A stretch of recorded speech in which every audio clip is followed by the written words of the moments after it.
Sup?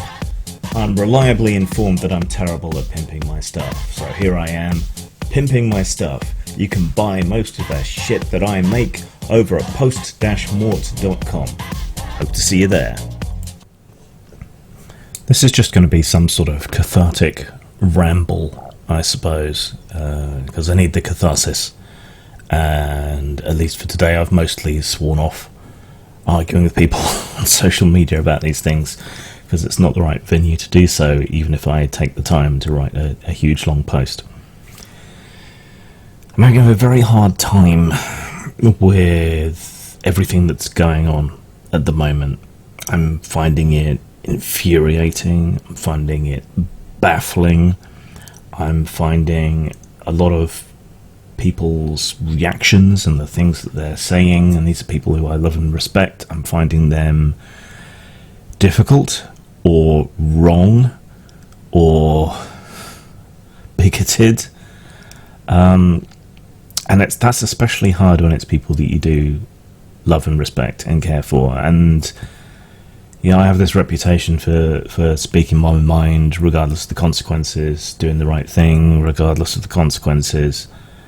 And despite sort of training myself to do that and to live up to my own standards as best I can, you know, everyone fails, I'm finding it hard to be as open and expressive as I would normally be in this situation with the people who are involved, because it will put me cross purposes with people that I do love and respect.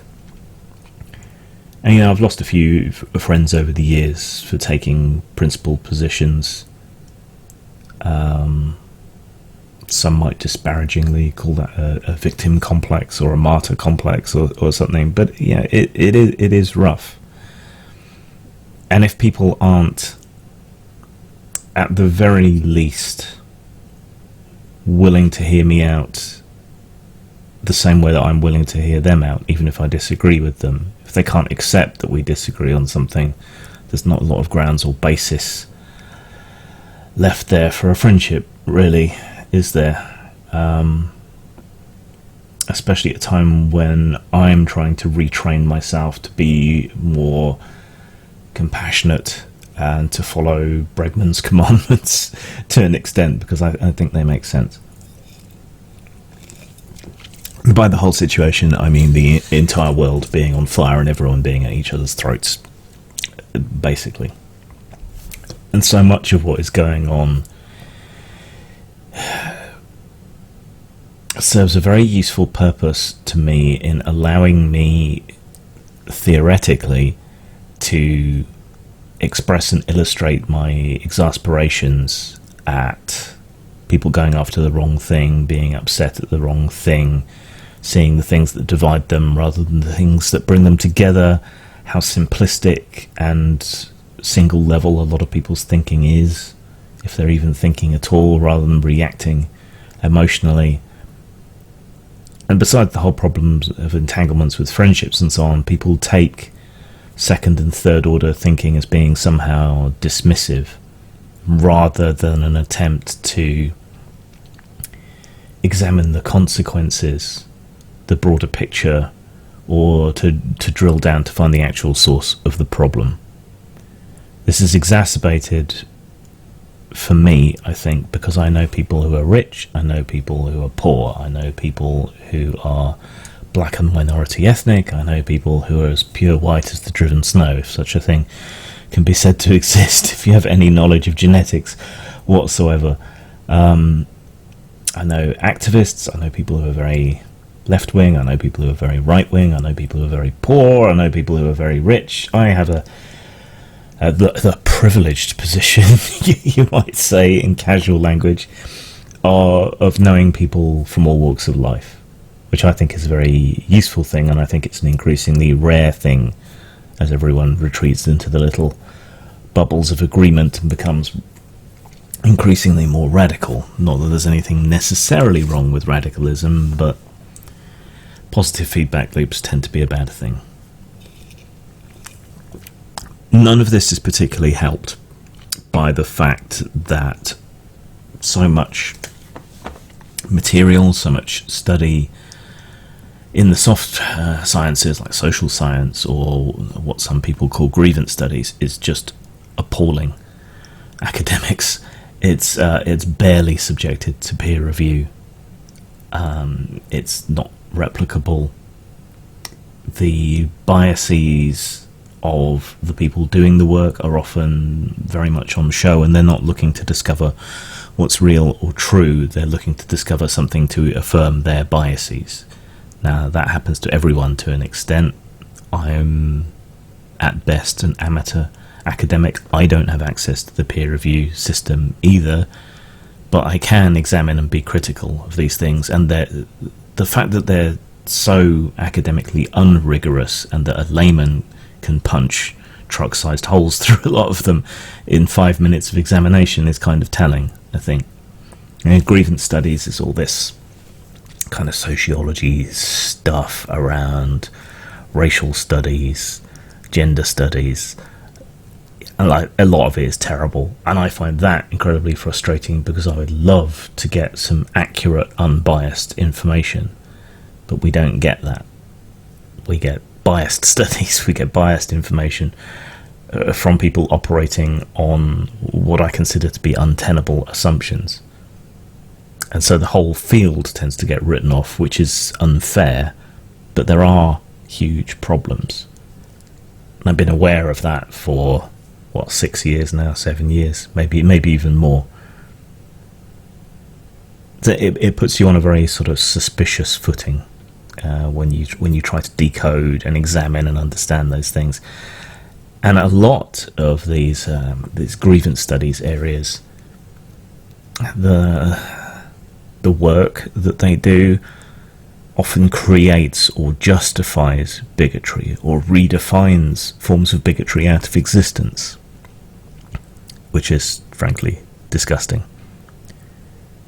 It has been crushingly disappointing and incredibly alienating for me over the last 10 years, professionally, politically, in so many ways, really.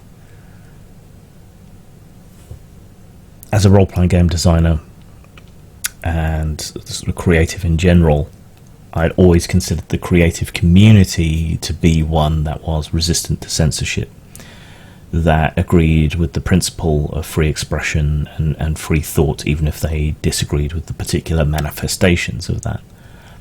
I was soon disavowed of that assumption from about 2010, and it's only gotten worse, and that fed into Gamergate, and it's fed into the current hostility and toxicity of the dominant factions in the role-playing community. I know it's just a microcosm and it doesn't matter to a lot of people, but it matters a lot to me, particularly because this is an arena that came under attack from evangelical Christianity, that came under attack from Tipper Gore, that proto-Karen, even if not directly.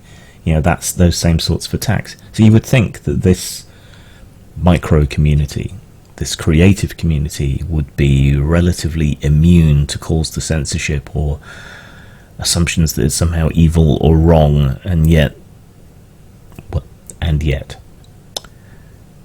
that hasn't been the way. I've always been an extremely left-wing guy, as long as I've been politically aware, and I've always associated free expression, free sexuality, liberty, non-hierarchical thinking and ideas, fairness, justice, anti-racism, all of those things. I've always considered those to be part of the left wing, but whatever is calling itself the left now does not seem to embrace any of those same values. And that was a rude awakening in the last decade or so, to discover that the people calling themselves left-wing were actually small c conservatives in the severed skin suit of what used to be the left wing. They very much believe in hierarchies. They're intensely bigoted, but they deny their bigotry, because they say you can't be racist against white people, you can't be sexist against men, You know, you can't have sexuality prejudice. Ooh, we don't even have a term for it against heterosexual people. Heterophobia just sounds absurd, but there it is. Or cisphobia. They just deny their bigotry or find justifications for it. Often historical justifications, which is some kind of bizarre secular version of original sin. So that's been crushing. And through that whole situation and through Gamergate and so on, I found a lot of people who did seem to share my concerns about free expression, free sexual expression, fighting bigotry in all its forms, from anyone to anyone. But more recently, it's become apparent that a lot of those people don't actually give a shit about any of those issues. They were only rebelling because it was their tribe that was being censored and shut down and so on. And once the shoe was firmly on the other foot, suddenly they don't care about those issues anymore. So I find myself feeling incredibly alienated from people who called themselves libertarian, who seem to be fine with repression and censorship and bigotry, so just so long as it's not affecting them, which was the same thing that made me so angry and upset with what was calling itself the left wing in the past. So now we have two groups of enormous hypocrites, both doing things that they claim to be against. I know, yeah, I'm not centrist. I'm very, very far left and very, very far down on the libertarian axis. But there's nowhere for me. And I'm surrounded by hypocrites, as the song used to go.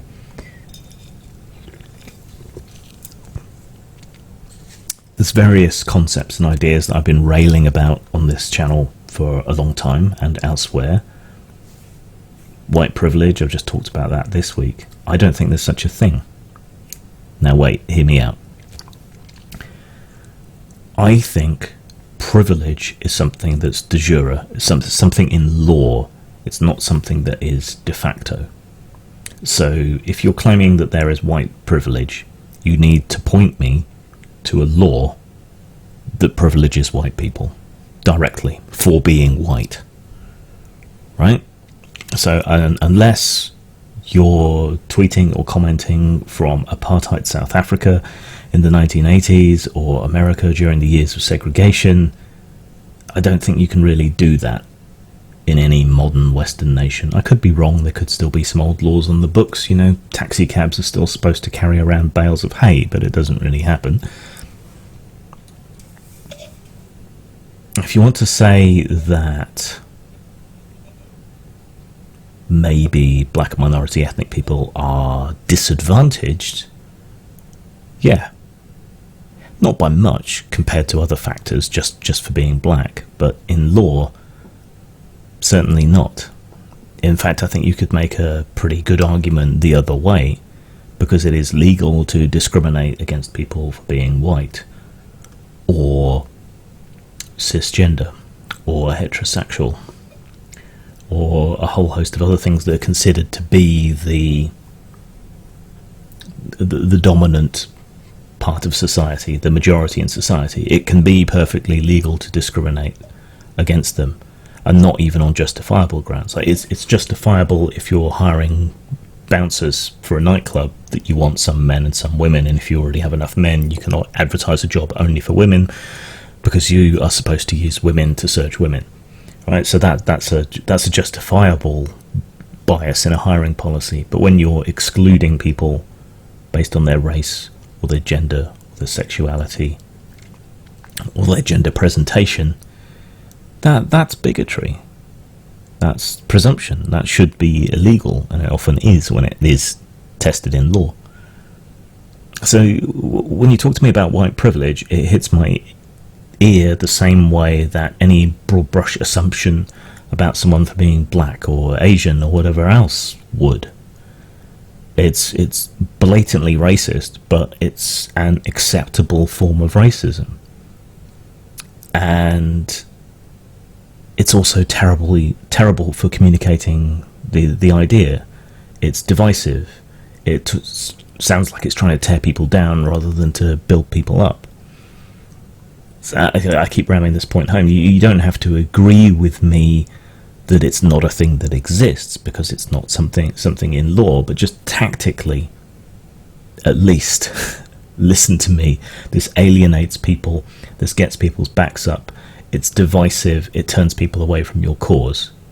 Whereas, if you say, it's unfair, these other people are disadvantaged, we should ensure that they're being treated the same as everyone else, that's a positive message. That's a message of equality. That's why All Lives Matter is technically a better message and a better argument than Black Lives Matter. And the trouble is, whenever anyone objects, however innocently or sincerely, they get treated like they're the second coming of Hitler Christ, which only further alienates people and makes activists seem like crazy nutjobs. And to be fair, a lot of them are. But still,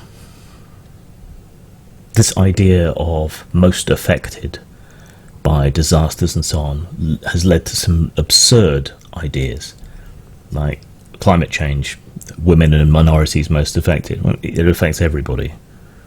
Geography comes in there, so it's not really about race, is it? It's about geography. Or if poor people are more affected, then it's not really about race, is it? It's about poverty. We had Hillary Clinton claiming that women were most affected by war because their husbands got killed. Even if that's apocryphal, I don't think it is. But it just comes to mind there. How absurd is that? How absurd is the idea that men dying affects women the most? Language is important. The conveying of ideas is important.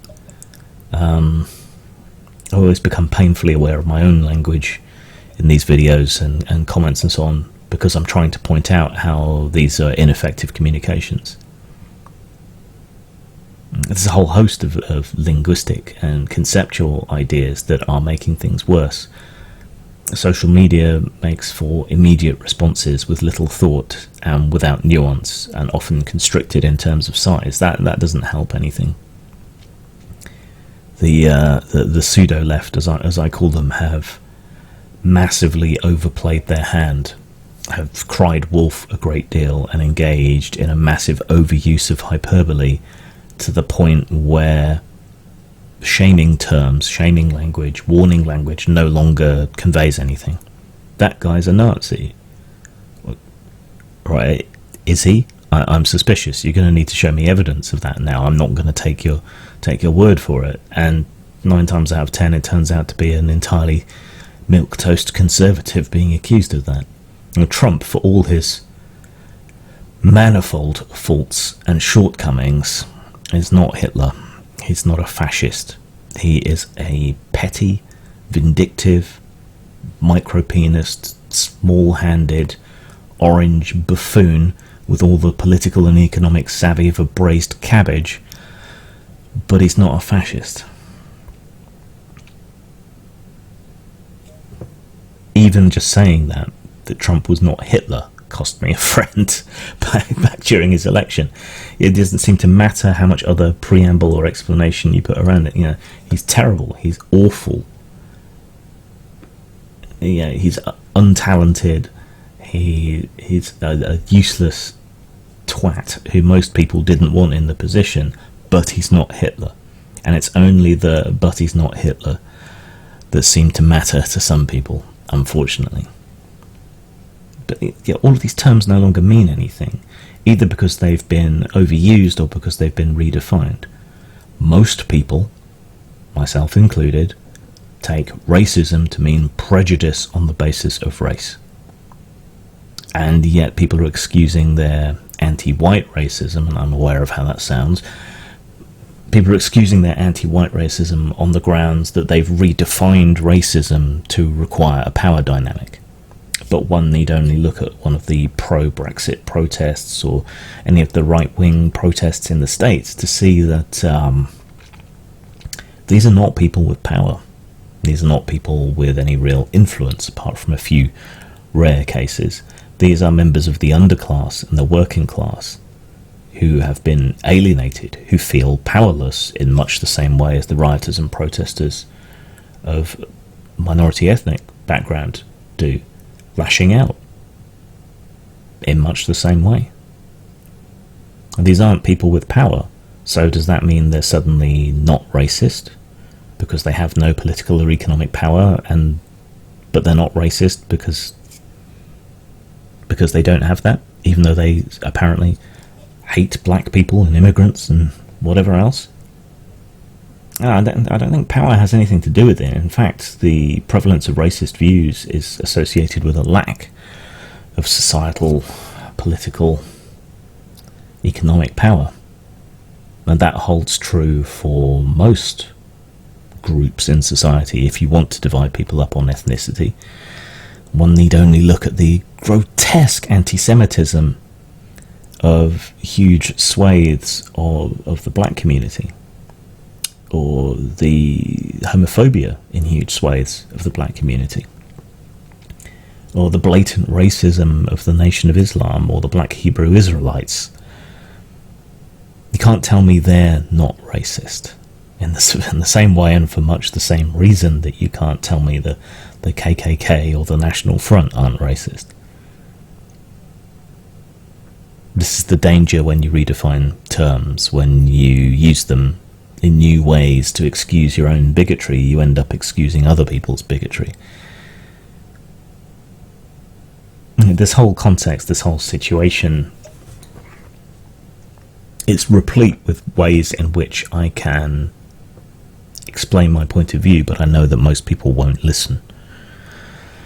There's this weird assumption that actually, because I'm anti-racist, that I'm racist. And however long I take, however many explanations I put out, however much I define terms, none of it makes any difference. So the only reason to do this is catharsis. Over here in the UK, there is a lot of talk that racializes the effect of COVID. Now, it is true that more black and minority ethnic people are catching it and dying from it. And if you're stuck on first order thinking, it would seem obvious that this must be because of racism. I don't think it is. I think it's yet again a wealth and class issue. So how can I say that? Why can I say that? A lot of people in the UK, in the black and minority ethnic communities, live in cities where there's more opportunity to mix with people, there's more opportunity to catch the disease. A lot of them are immigrants, which has several effects, but primarily in terms of wealth and class. You know, they're starting from the bottom, they're taking the gig economy jobs, they're taking the carer jobs where they're more exposed. But that's also true of poorer people, of any race.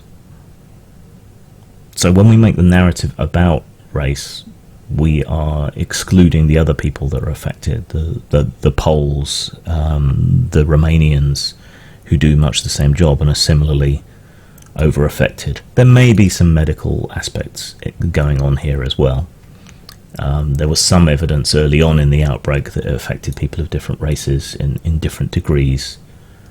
I don't know whether that was borne out or not. I haven't seen anything much on that, but that might be a factor. And the extreme ends of medicine is one of the few places where race actually means anything, or ethnicity, I should say. But that's an example. It's a very simplistic first-order analysis to say it's race without controlling for these other factors. And when you do control for these other factors, you find that being male and being poor dwarf race in terms of any really determinable factor. You know, I'm not saying that racism doesn't exist. I'm just saying it's far and away a much smaller problem than other issues in our society. So why are men more affected? Well, men also tend to be poorer. Men also tend to take more risks. Men tend to be seen by society as disposable, or to see themselves as disposable or heroic for taking risks and doing jobs that other people won't do, that sort of thing. And poverty is such a determiner for so many reasons. As I've stated before, you can make the argument that, okay, right, it's wealth and class, but then why are black and minority ethnic people so overrepresented in poverty? Partly that's to do with immigration again, but a lot of it is also to do with poor social mobility, more so in the States than the UK, but we're not exactly going great guns on wealth inequality or social mobility between generations either. So I'm by no means tooting our own horn, but it's even worse, much worse, in America. And so race obfuscates these other issues. It's simplistic, it's knee-jerk, it has a pre-existing narrative, and it's a lot easier, probably, to get that point across to people and outrage people over it than it is to actually drill down to what the real problem is. It's unfortunate. It's doubly unfortunate when you see a lot of black and minority ethnic people buying into this racialized narrative and feeding into the division and the hatred and playing the game of the far right. Because when you don't tackle poverty issues across racial lines, if you make it about race, if you airdrop in additional protections and aid and so on for people on the basis of race, you necessarily alienate people on lines of race if they're missing out, despite having an equally underprivileged, if you will, position.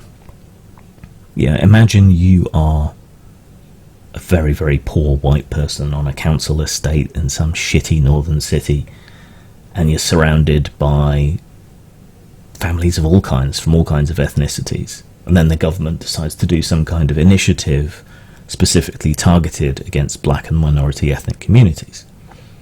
So all the people around you who aren't white are suddenly getting government assistance and a leg up and a boost. Maybe even jobs are advertised in the area that are only available to people from minorities but not to you. Resentment is understandable, just the same way that resentment against the police in poor black minority ethnic communities is understandable, and rage is understandable. Yeah, I'm having a hard time too. Why are they helping them and not me? Why aren't they helping everyone?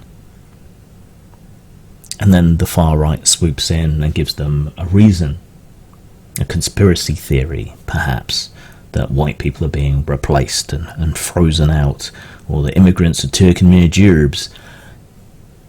And that's fertile ground. And why is it fertile ground? Because we've racialized everything.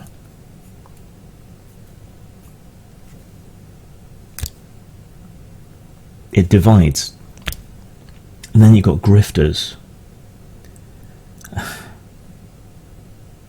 who choose this moment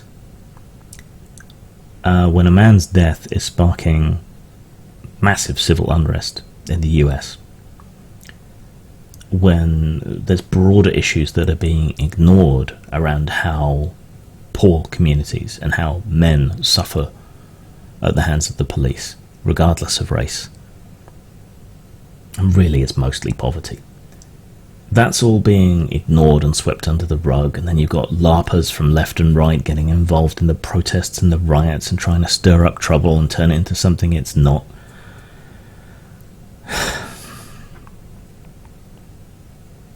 And in the middle of all that, you have people popping up all over the place saying, buy my stuff, my skin is a different colour.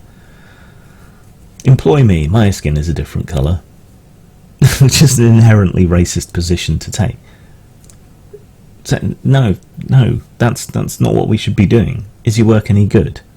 Sure, then I'll employ you. But your skin colour has bugger all to do with it, and should have bugger all to do with it.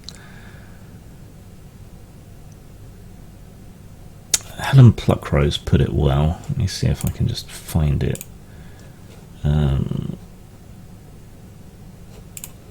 So she's one of those people who exposed grievance studies recently. with those sort of hoax studies that they submitted and which were accepted in certain papers. So when people say I don't see colour, she has a better explanation of what people mean by that, a more precise explanation, which marries up to what I think. I refuse to attach any social or moral significance to race, and I think I largely succeed at doing that. I also oppose people who do attach any social or moral significance to race on ethical grounds. I agree with that. That's my position. But the weird thing is that in deliberately being not racist, neither negatively or benevolently, patronizingly racist, in not being either of those things, you get accused of racism. It's very, very, very peculiar. And I said you can make an argument that it's not the white community that is privileged by a strict definition of the term, because being white gives you no legal advantage whatsoever. But you can look at laws around hiring and various other ways, protected status, the very existence of the idea of a hate crime when the crime is horrible anyway.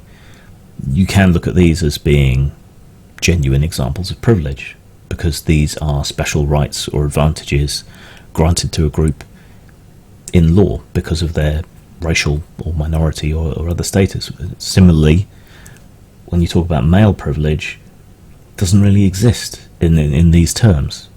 Female privilege does. There's laws protecting women from having their genitals mutilated, but not men. There are precedents and laws about preferential hiring of women that are legal. Preferential hiring of men, not so much. You know, it might seem petty, and I'm well aware that dishonest actors make these same arguments, but they're convincing because they're valid, and they're universal. You look at Lloyd, and then you look at the statistics. And if I remember correctly, it's about 2.5 in 1,000 black people are shot by police, compared to 2 in 1,000 white people. So there's some element of race there, but far and away the determining factor, that is after you've controlled for wealth. Men get shot more by police. Poor people get shot more by police. There's probably some other contributing factors there, and somewhere down the line there is race.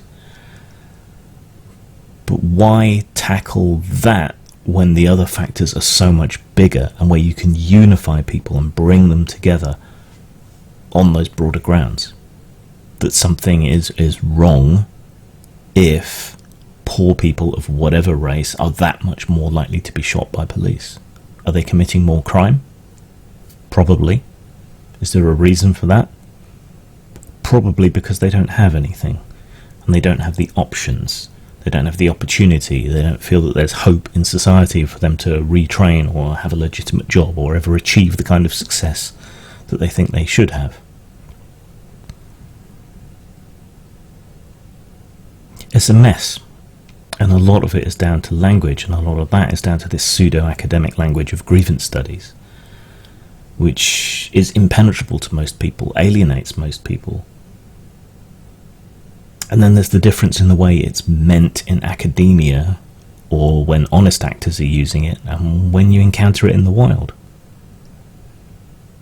I don't know what the solution is, but telling white people to shut up and stay in their lane when they're the people you need to convince, that doesn't seem like a productive way to go. Nor do I think indulging or excusing racism against white people or anyone else is acceptable. And that's a consistent position, right? Whereas excusing it for whatever reason isn't. It's hard.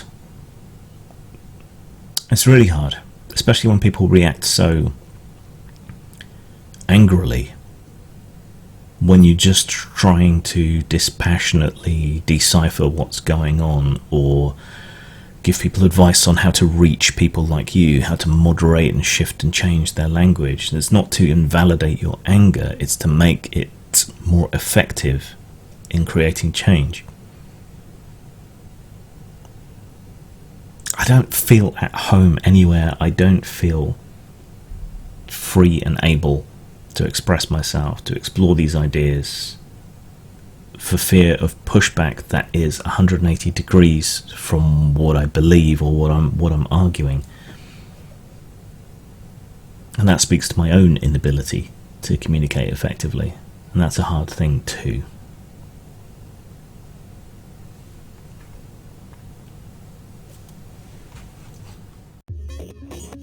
Postmortem Studios sells a wide variety of stock art, well over 500 pieces, many of them by RPG industry veteran Brad McDevitt.